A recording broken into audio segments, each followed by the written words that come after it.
more people are making North Texas home. The economic outlook for East Texas is looking bright. Texas is leading the nation in population growth. Yes, North Texas is booming. Did you know that Texas is now considered the most desirable state to live in? According to recent statistics, its population has surged by over 4 million people in just the last 5 years, more than any other state in America.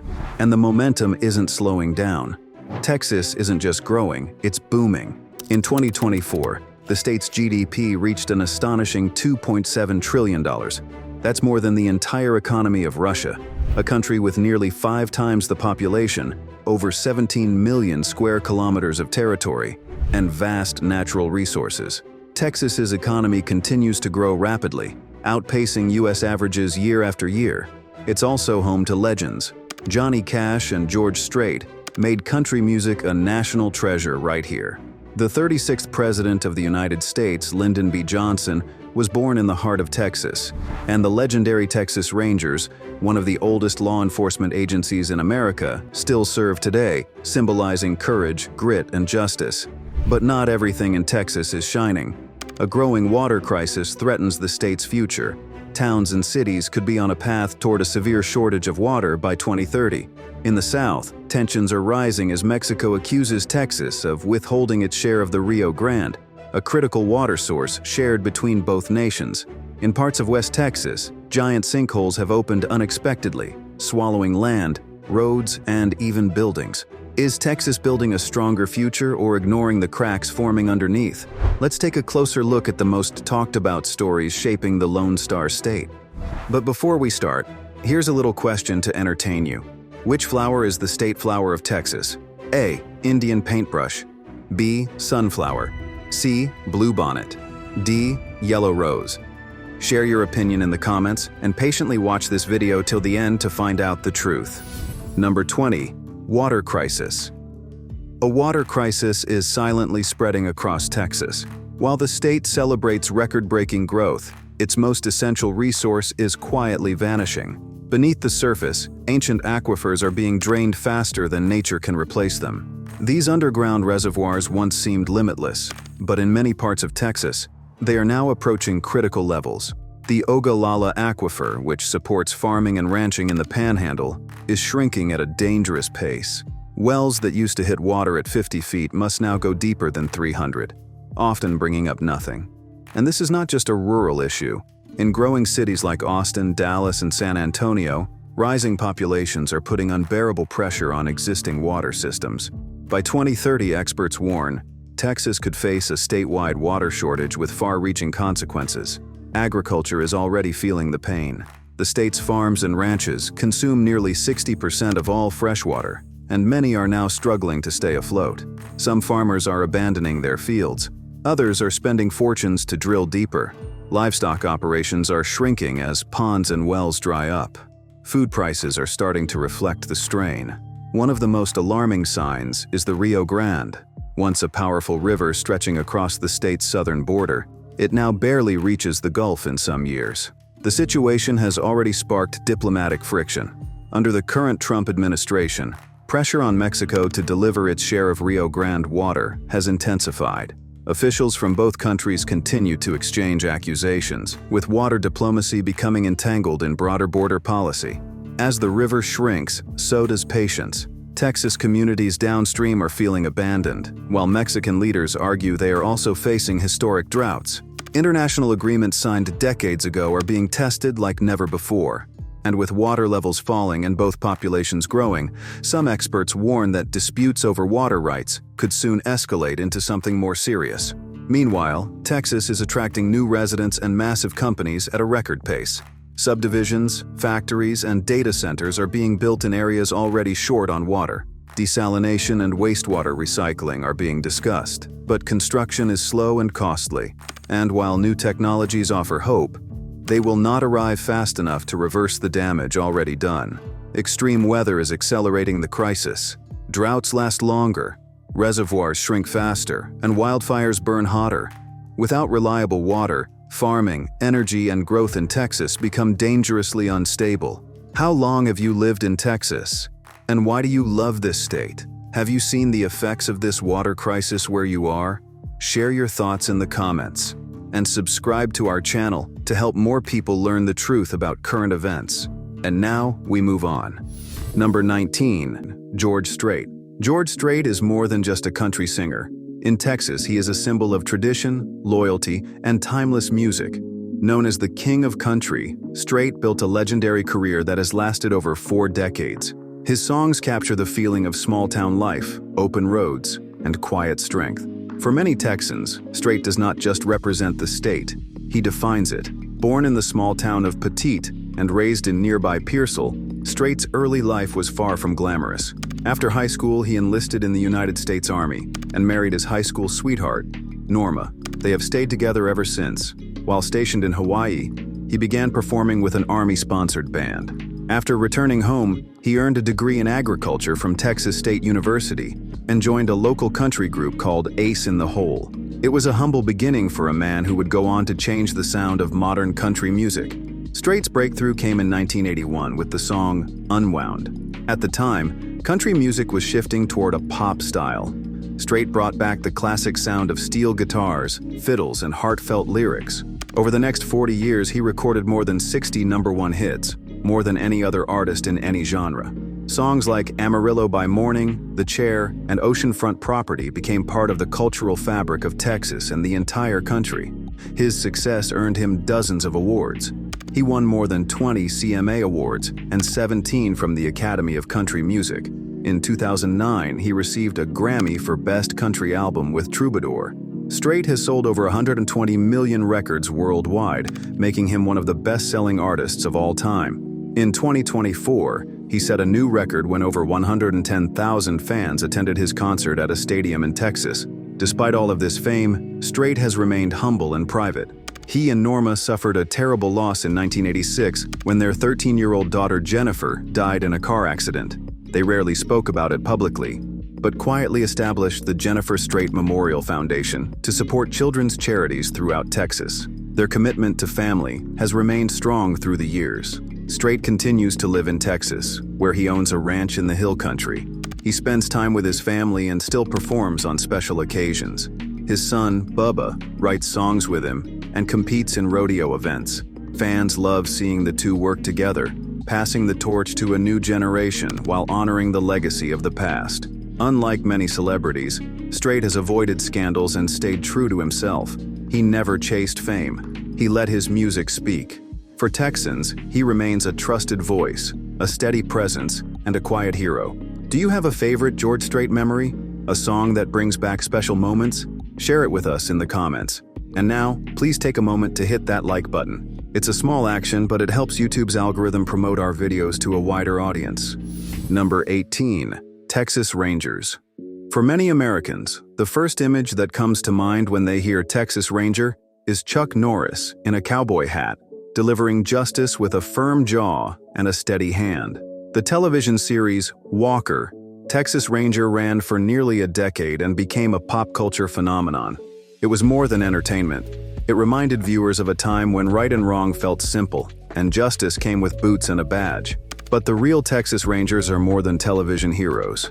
They are one of the oldest and most respected law enforcement agencies in the United States. Formed in 1835 before Texas was even a state, the Rangers began as a small group protecting settlers on the frontier. They had little formal training, but a strong will to defend their people. In the early days, their missions were dangerous, and their methods were direct. Over the years, the Rangers evolved from frontier scouts to professional investigators.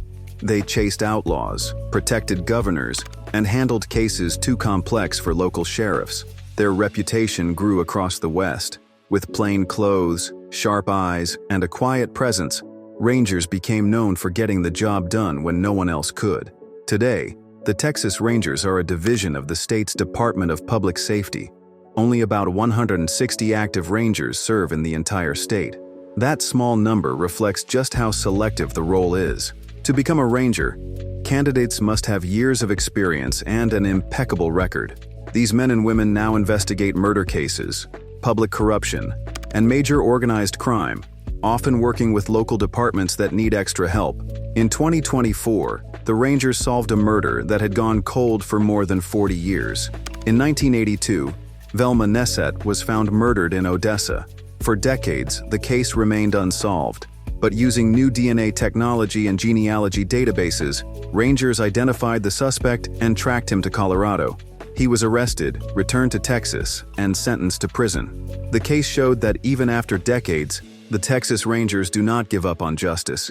The Ranger badge is shaped like a star inside a circle. It stands for honor, strength, and service, earned through action.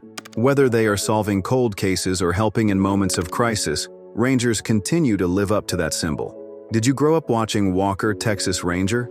What do the Texas Rangers mean to you today? Share your thoughts in the comments.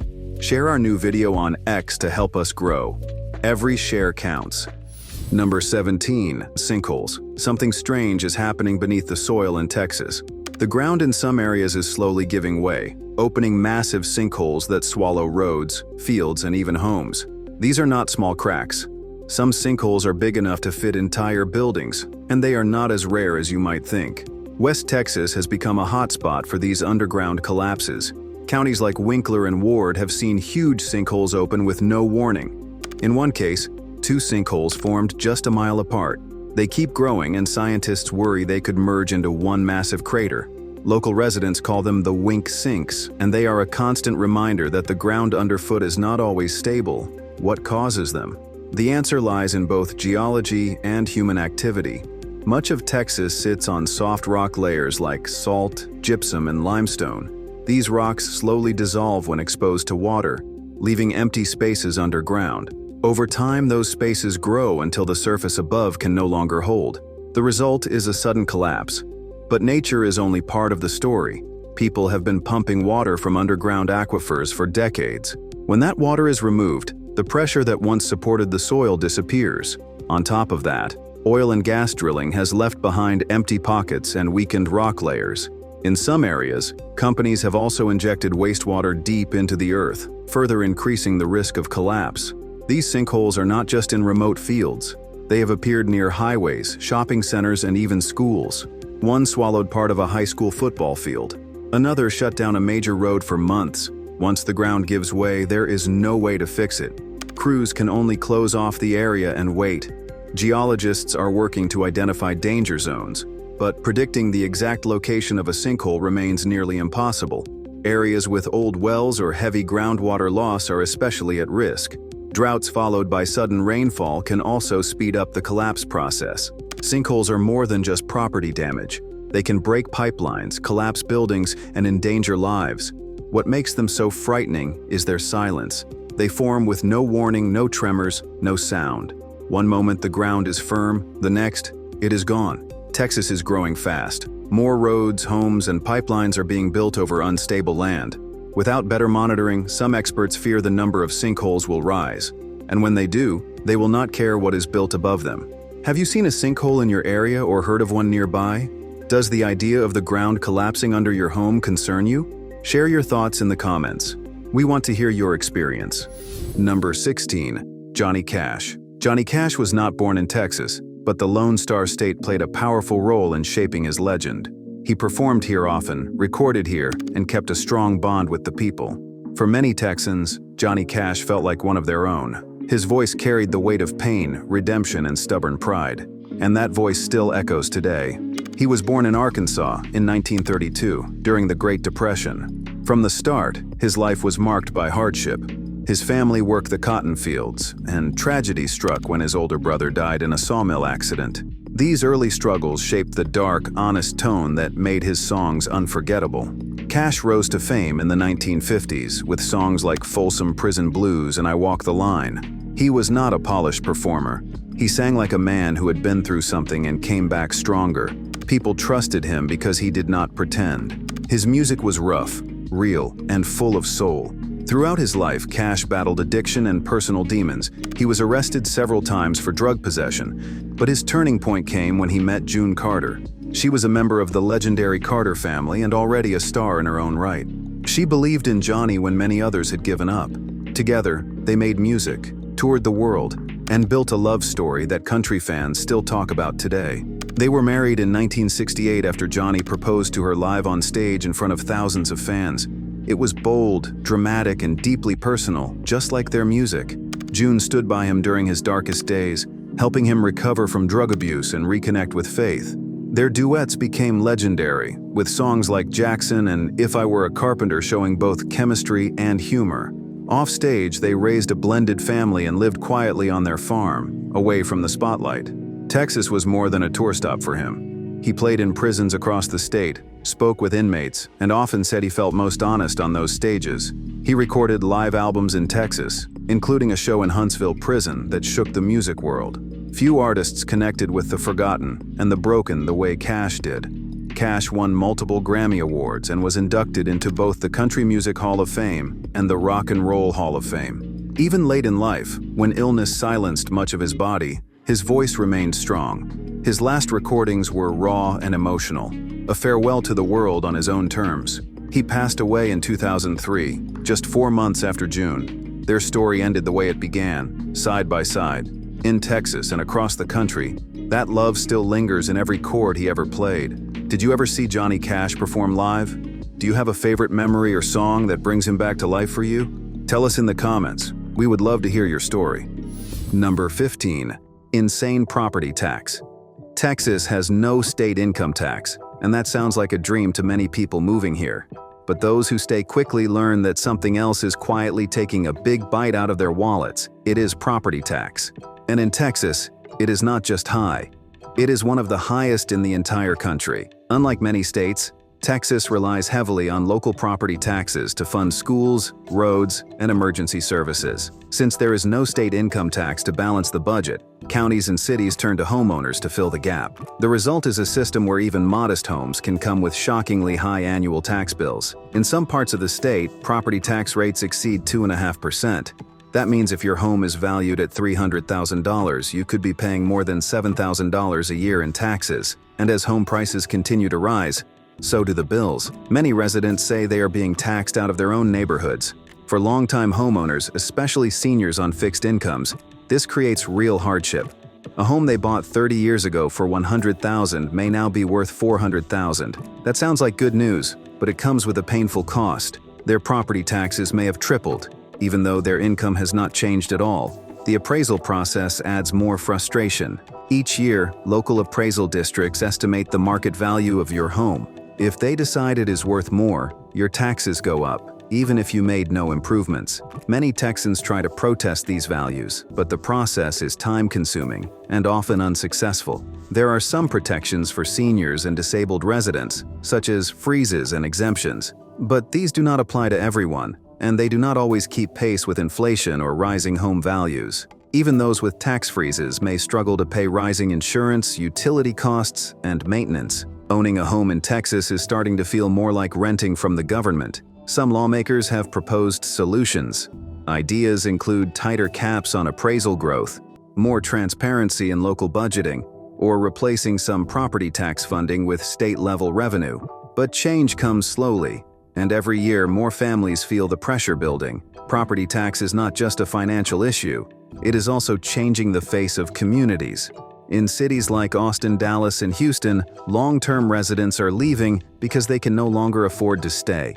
Younger families hoping to build a future are finding that buying a home means entering a system that never truly lets you rest. Have you seen your property taxes rise sharply in recent years? Do you think the current system is fair, or is it time for Texas to rethink how it funds public services? Share your thoughts in the comments. Number 14. The Dallas Blooms. In the heart of Dallas, just off the shores of White Rock Lake, lies one of the most beautiful and peaceful places in Texas. The Dallas Arboretum and Botanical Garden stretches across 66 acres of carefully designed landscapes, quiet walking paths, and vibrant displays of seasonal color. It is not just a park, it is a sanctuary. One of the most anticipated events each year is Dallas Blooms. This springtime festival is among the largest floral displays in the Southwest. From late February through mid-April, the gardens explode with color as over 500,000 blooming bulbs take center stage. Tulips, hyacinths, daffodils, and azaleas fill the air with fragrance and transform the space into something magical. Visitors come from all over the country to witness this display. It is not just for gardening enthusiasts.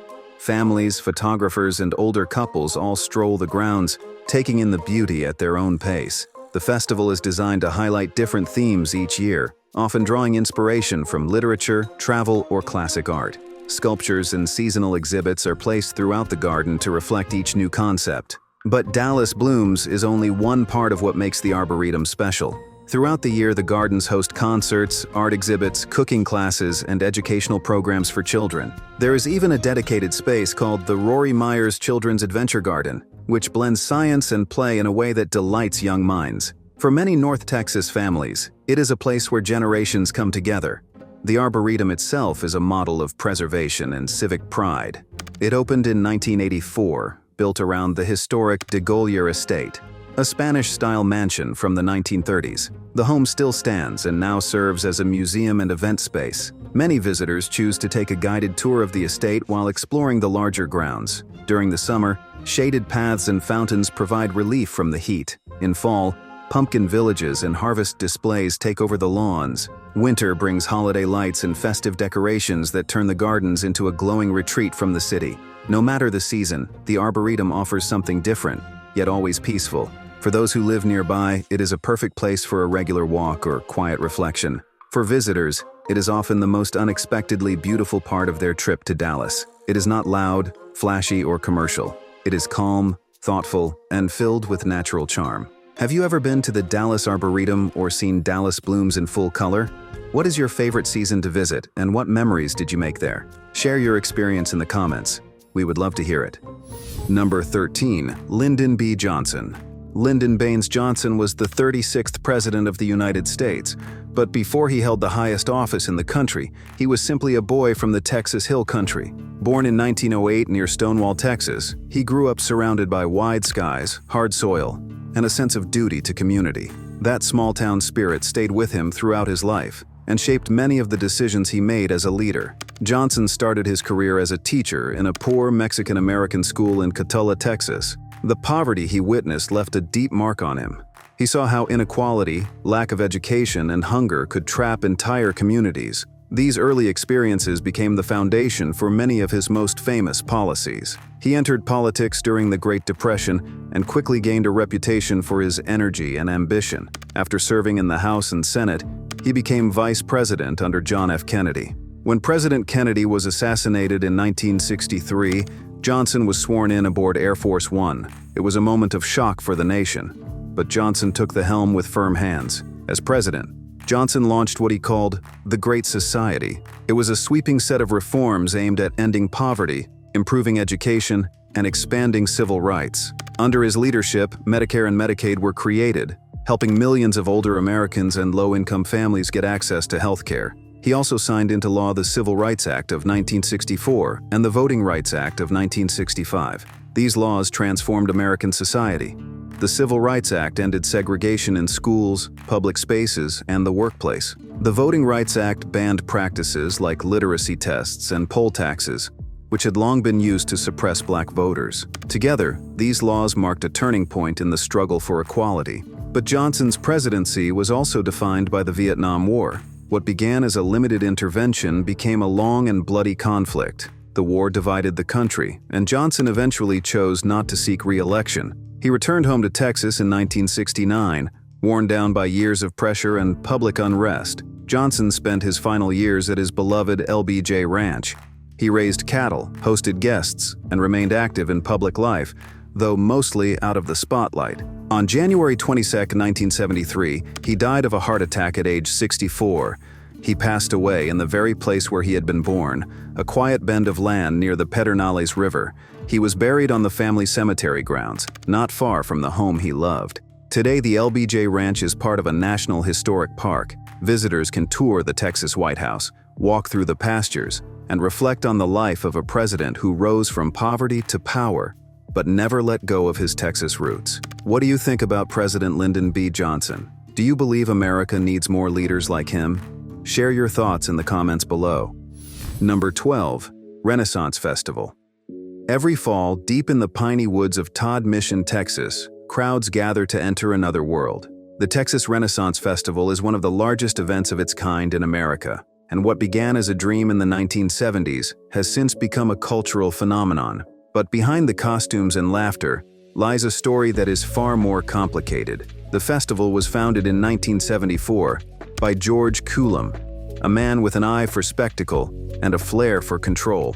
He built the grounds on an old strip mining site, starting with a few stages and medieval shops. The first year drew 30,000 visitors. Today, more than 500,000 people attend each season. To support the event, Coulomb took it a step further. In 1982, he helped officially incorporate the town of Todd Mission. He served as mayor for over 4 decades, turning the community into a kingdom built around his vision.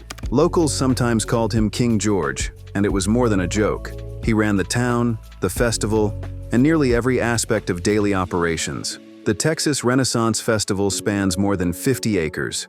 Guests pass through castle gates into themed villages with names like Sherwood Forest or Pirates Cove. Each weekend has a different theme, from barbarian invasion to Celtic Christmas.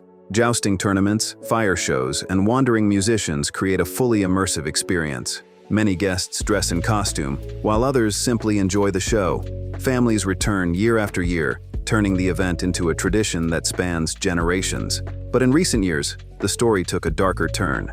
In 2024, HBO released a documentary series called Ren Fair, which pulled back the curtain on the internal power struggles behind the scenes. The film followed Coulomb as he tried to choose a successor.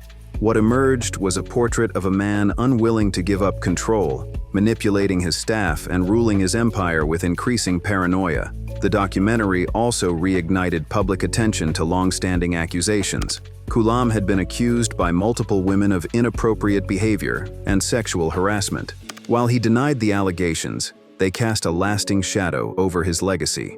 In 2025, Coulomb was voted out as mayor and ordered by a court to sell the festival. Just weeks later, he was found dead in his home on the festival grounds. Officials ruled it a suicide, but questions remain. Some say the timing was too perfect. Others believe the pressure had simply become too much. Despite the controversy, the Texas Renaissance Festival continues. The magic, the costumes, and the celebration of imagination endure. But now, the joy carries an edge. Visitors walk the same paths Coulomb built, aware that the story of this place is more than fairy tales and turkey legs. Now it's time to find out the correct answer to the quiz. Which flower is the state flower of Texas? A. Indian paintbrush. B. Sunflower. C. Bluebonnet. D. Yellow rose. The correct answer is C. Bluebonnet. Number 11. Bluebonnet Festival. Every spring, the small town of Burnett, Texas, bursts into color as bluebonnets cover the hills and roadsides. But this is not just a beautiful natural event. It is the heart of a festival that draws tens of thousands of visitors from across the state. The Burnett Bluebonnet Festival is one of the most beloved celebrations in Texas, and the story behind it runs deeper than just flowers. The festival began in 1983, just a few years after the state officially named Burnett the Bluebonnet capital of Texas. What started as a modest local gathering has since grown into a major event with parades, live music, classic car shows, pet parades, and even wiener dog races. Each April, the streets fill with families, tourists, and photographers hoping to capture that perfect shot of a child sitting in a field of wildflowers. Businesses prepare for months, and the entire town transforms into a celebration of identity and pride. But why are bluebonnets such a big deal in Texas? For one, the bluebonnet has been the official state flower since 1901. It grows wild across the hill country, often in dramatic blankets of blue and violet that stretch for miles. The Texas Department of Transportation even spreads bluebonnet seeds along highways every year to preserve and enhance the tradition. The flowers bloom for just a few short weeks, and during that window, Texans drop everything to hit the road and find the best patches. It is not just a tradition. For many, it feels like a sacred journey. There is a popular belief that picking bluebonnets is illegal. That is not exactly true, but the myth lives on because these flowers are so beloved that no one wants to be seen trampling them. In fact, damaging wildflowers along state roads can result in fines, especially if it causes traffic hazards. So even though the law is flexible, the social rules are strict. In Texas, flowers command more respect than some politicians. Some locals believe that bluebonnets bring luck. Others say they are the soul of spring in Texas. They do not cure cancer, but after months of brown grass, dust, and water restrictions, seeing those wild blue petals stretch across the land can feel like therapy. It is a reminder that even in difficult seasons, Texas still blooms. The smell, the color, the timing, it all comes together to mark a new beginning. The Burnett Bluebonnet Festival celebrates all of this and more. It is about nature, yes, but also about community, resilience, and memory. The town may be small, but for one weekend every year, it becomes the beating heart of something much bigger. Generations gather to reconnect, laugh, eat, and marvel at the wonder that grows from Texas soil. Have you ever taken a photo in the Bluebonnets? Tell us in the comments. Number 10. Population explosion. Texas is growing fast. Every year, more people arrive looking for opportunity, space, and freedom. Former farmland is being turned into subdivisions. New highways stretch into once quiet areas. What used to be open country is now home to millions. On the surface, it looks like prosperity, but underneath, the pressure is rising. In 1980, Texas had just over 14 million residents. By 2020, the population had more than doubled. As of 2024, the number has passed 30 million. State projections say Texas could exceed 50 million people by 2050. That would make it more populated than California is today. Most of this growth is concentrated in a few key regions. Central Texas is leading the way. The Austin metropolitan area is one of the fastest growing in the entire United States. Suburbs like Georgetown and Leander are exploding in size. San Antonio is also expanding rapidly, adding thousands of new residents every month. North Texas is not far behind. The Dallas-Fort Worth metroplex is growing at a massive pace. Cities like Frisco, McKinney, and Prosper are turning into full-scale urban centers. In the Houston area, development continues to sprawl west and north, putting added stress on aging water systems. This level of expansion creates enormous demand for water. Every new home needs water for showers, lawns, and daily use. Every business adds pressure to already stretched supplies. In cities like Austin, officials have warned that their main water source, the Highland Lakes, may not be able to keep up with long-term growth. Out west, the situation is already critical. Midland and Odessa, two booming oil cities in the Permian Basin, rely heavily on groundwater, but the aquifers in that region are being depleted faster than they can recharge. Water for both residents and industry is becoming harder to secure. Even smaller communities are facing serious strain. In Hays County, one of the fastest-growing counties in the country, local utilities have warned that new developments may need to be delayed or denied due to lack of available water. Near San Antonio, Como County has seen record growth, but is also running into groundwater supply limits. The Texas Water Development Board estimates that by 2070, the state could face a shortage of nearly 7 million acre-feet of water per year. That is enough to leave cities scrambling for emergency supplies. And the shortfall could come even sooner if growth continues at the current pace.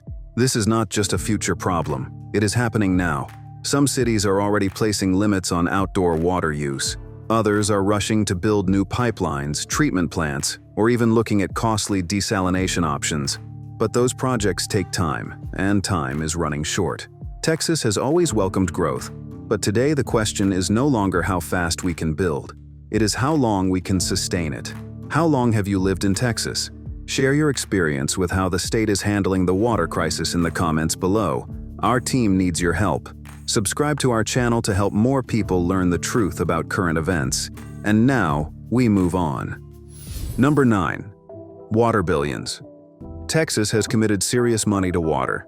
In 2023, voters approved a $1 billion Texas Water Fund for infrastructure. Lawmakers propose renewing that vote annually for years to come. On paper, it looks impressive. But funding dollars only matter if they reach the places that need them most, and fast. The Texas Water Development Board reports that nearly $45 million of the fund was reserved for communities with fewer than 1,000 residents. Another $130 million was set aside for towns with up to 10,000 people. A further $20 million targets high-risk projects.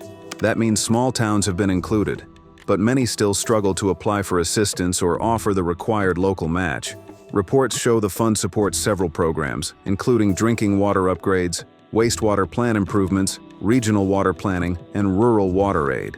But issuing loans and grants is different from completing hard construction. Many small systems are still in planning stages or waiting on environmental reviews.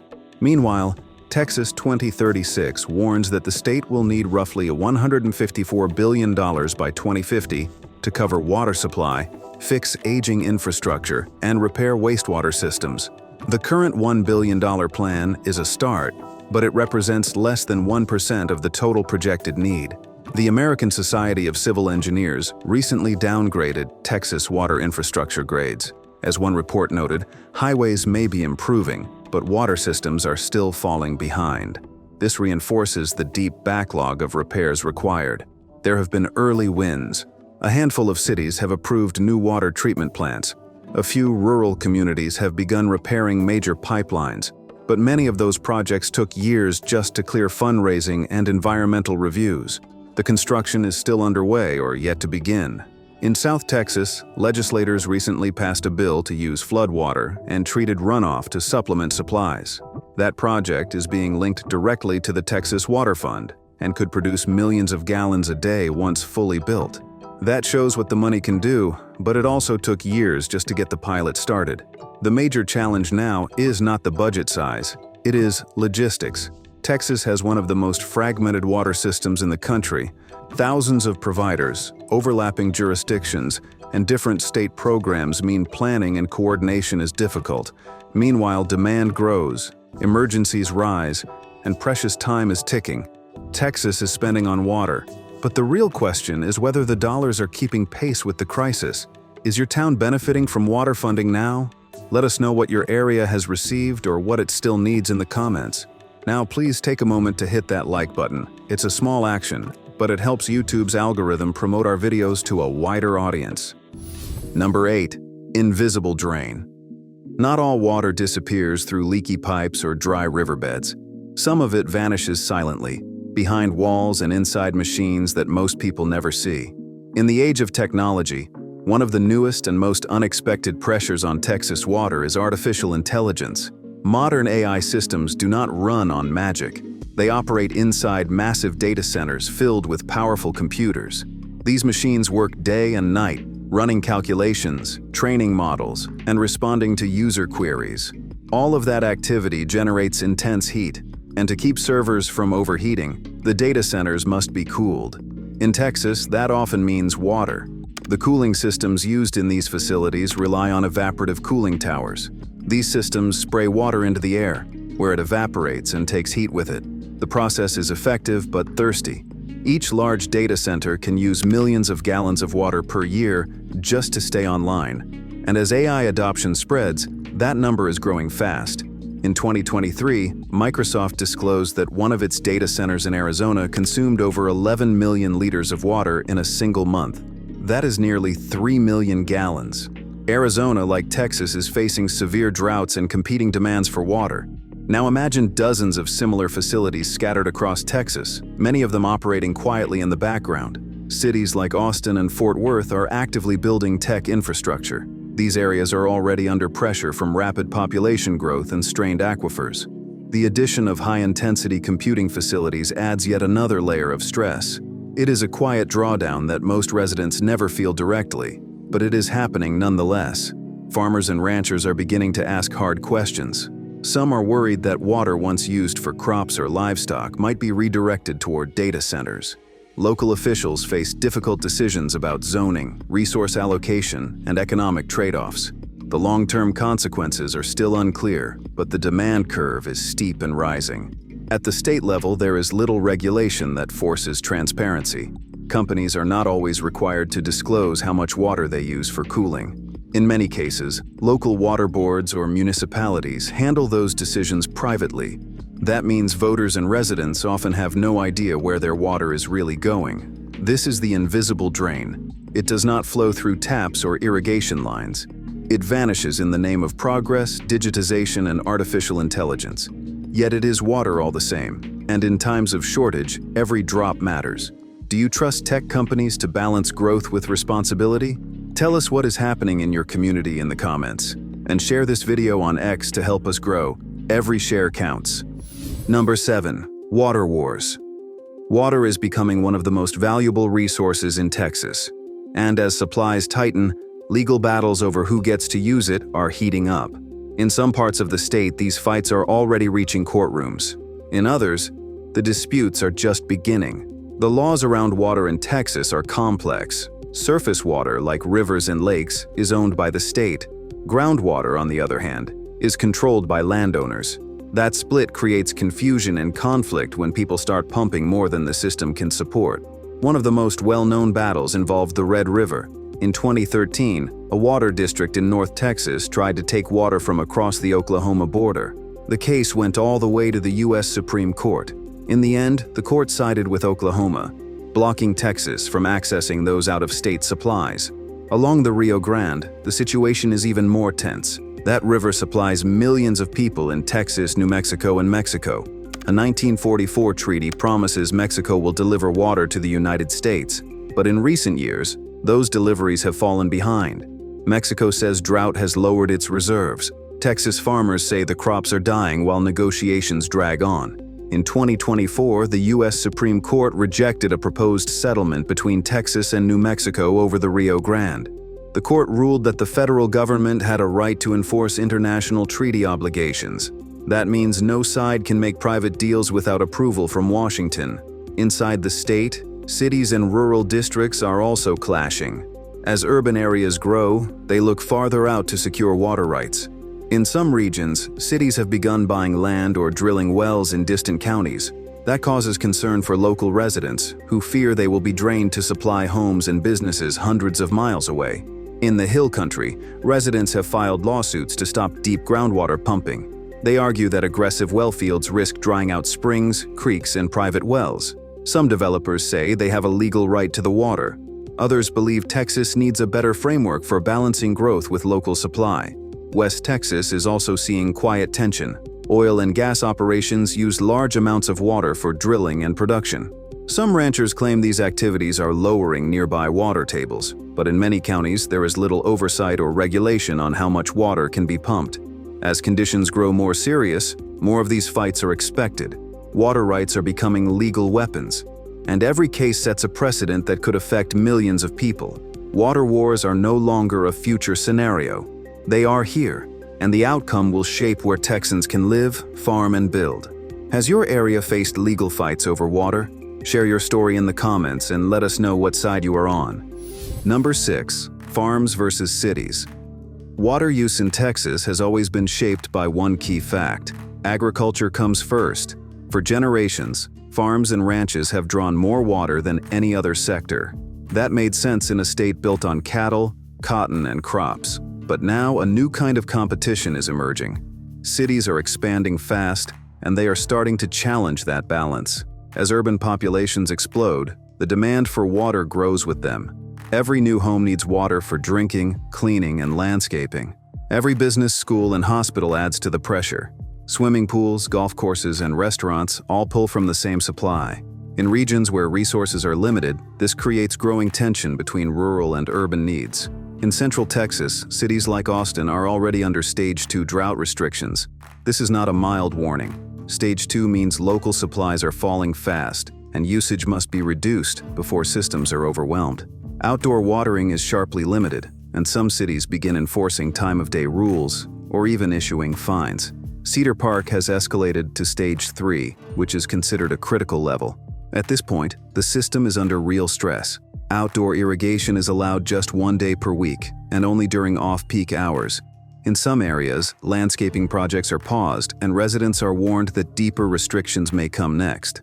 Victoria and Burnett are also operating under serious conservation measures. In these communities, water schedules are strictly enforced, and any unnecessary use is discouraged or prohibited. These are not distant warnings. These are emergency steps already in place. Kyle, a fast-growing city south of Austin, is now importing water from nearby San Marcos. That city's aquifer has dropped below safe levels, and demand continues to rise. New pipelines are being rushed into service, just to keep up with daily needs. Local officials warn that future development may be blocked if supply is not stabilized. On the Gulf Coast, Liberty Hill and Horseshoe Bay are following strict Stage 2 watering schedules. These allow irrigation only 1 day per week during early morning or late evening. Reservoirs in those areas have dropped far below safe thresholds, triggering system-wide conservation orders. While cities impose restrictions, farms are quietly losing access. In the lower Rio Grande Valley, citrus growers and vegetable producers report major cuts in water deliveries. With surface water drying up, many turn to expensive groundwater sources. Meanwhile, cities are acquiring more rights to the water that once belonged to agriculture. Ranchers in South Texas are scaling back operations. Cattle herds are shrinking. In Comal County, a water utility serving over 78,000 residents has temporarily stopped approving new homes. Their supply dropped so low that adding more users would risk collapse. Share in the comments. Are you a farmer or a city resident? Should Texas protect agriculture first, or let cities keep expanding no matter the cost? Number 5. Killer droughts. Texas has always had dry years. Drought is not new. It is part of a natural cycle that has shaped this land for centuries. Long before industrialization or modern agriculture, Texas went through waves of intense dryness followed by years of relief. These shifts were recorded long before anyone talked about carbon or global trends. One of the worst droughts in living memory happened in the 1950s. It stretched across nearly a full decade and left deep scars across the state. Crops failed, towns emptied, and wells went dry. Before that, the 1890s saw another prolonged drought that damaged farms across West Texas. Historical accounts from the 1700s describe explorers arriving at dried-up rivers and sun-baked ground. Clearly, this cycle is not new. We are living through another chapter in a long history. In 2011, Texas experienced the driest single year since record-keeping began. Nearly the entire state was affected. The agriculture industry lost over $7 billion. Fields turned to dust and cattle herds were sold off in panic. Many lakes and reservoirs dropped to emergency levels, and some never fully recovered. Since then, the dry conditions have returned again and again. There may be a wet season here and there, but the overall trend is clear. Reservoirs are low, and some are shrinking more each year. Rain is becoming harder to predict. In some cases, storms bring a brief flood instead of useful rain, washing across the surface without sinking into the soil. This drought cycle is especially dangerous because of how much has changed since past events. Texas now has over 30 million residents. Cities are expanding. Water demand is rising. At the same time, key sources like aquifers and rivers are being pushed to the limit. Nature may be following its usual patterns, but our infrastructure is not keeping up. In some areas, local water supplies are already strained. Restrictions have been issued. Outdoor watering is limited. New development is sometimes delayed due to supply concerns. And in smaller towns, there have been warnings that the municipal wells could run dry within months. Farming and ranching are also feeling the pressure. Without reliable rainfall, irrigation becomes expensive. Some landowners are cutting back or abandoning crops altogether. That has a ripple effect on food prices and rural economies. Texas has survived past droughts, but this one feels different. The population is bigger. The demands are higher. The recovery is slower. And there is no clear end in sight. Are you a farmer? What challenges do you face growing crops during these dry weather cycles? Share in the comments. Number 4. Shrinking aquifers. Much of Texas depends on water that cannot be seen. It lies deep underground, stored in massive natural formations called aquifers. These ancient reserves took thousands of years to form. They were once thought to be limitless, but today they are shrinking. More than half of the water used in Texas comes from underground aquifers. In rural areas and small towns, that number is even higher. Farmers rely on wells to irrigate fields. Homes and businesses pump water directly from beneath their feet. This quiet system has worked for decades, but now it is being pushed to its limit. The Ogallala Aquifer stretches beneath the Texas Panhandle. It is one of the largest in the world. It supports farming, ranching, and entire communities. But recent measurements show it is dropping fast. In some parts of the Panhandle, the water table has fallen by more than 100 feet since the 1950s. In other areas, wells have already run dry. This is not just a problem in the north. In central Texas, the Edwards Aquifer serves nearly 2 million people, including much of San Antonio. After years of heavy use and limited recharge, the aquifer is under stress.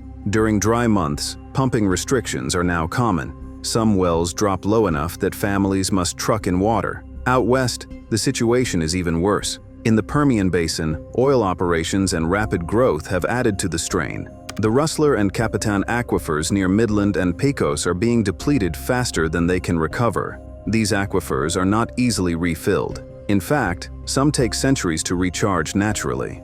As demand grows and rainfall remains uncertain, more areas are drilling deeper wells. But deeper wells come with higher costs and greater risks. In some counties, landowners have entered disputes over pumping rights.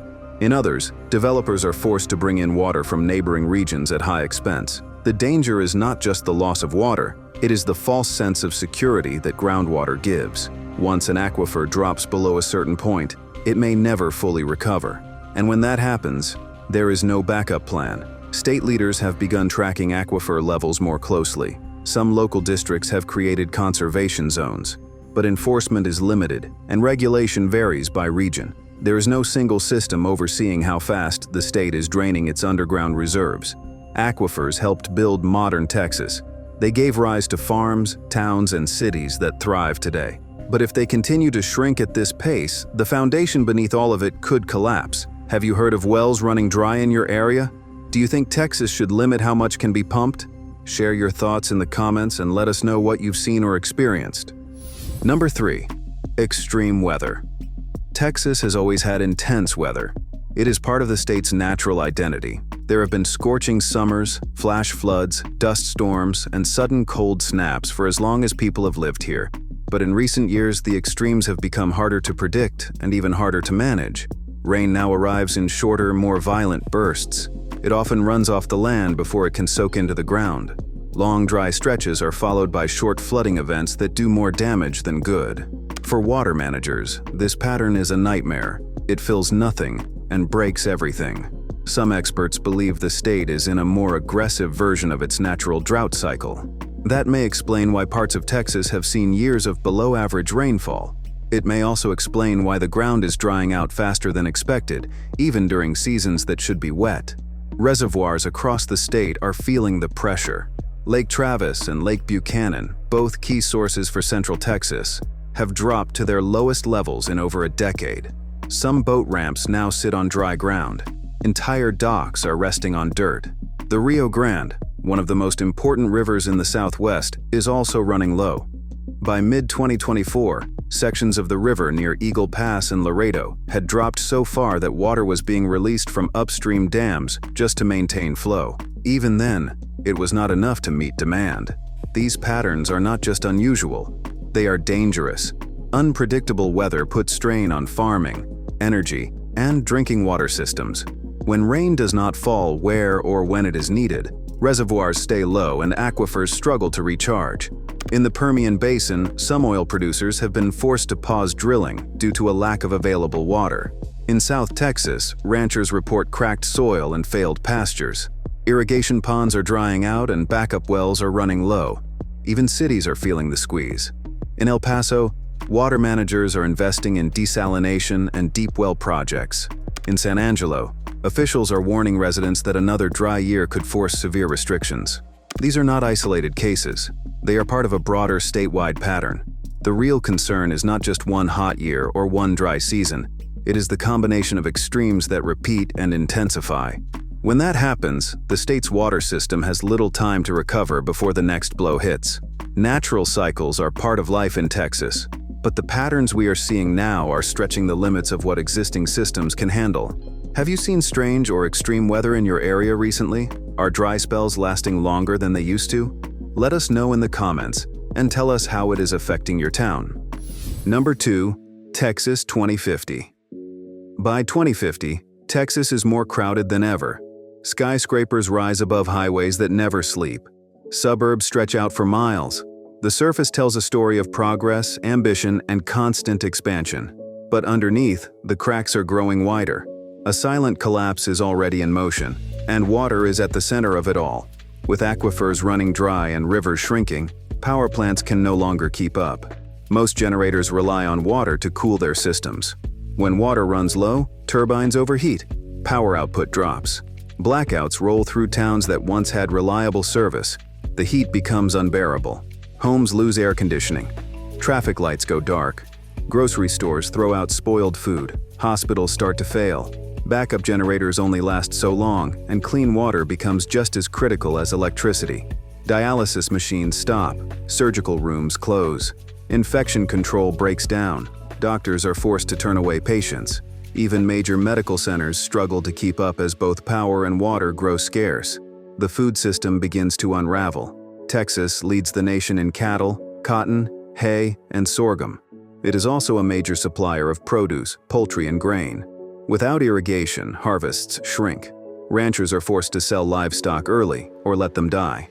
Processing plants shut down. Food prices spike across the country. Empty shelves are no longer rare. At home, people live differently. Long showers become a thing of the past. Lawns die. Pools are drained and never refilled.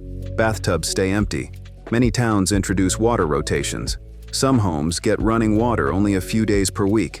People store plastic jugs under sinks and in closets. Boil notices are constant. Public safety suffers. Firefighters report low water pressure. Trash pickup slows. Sanitation degrades.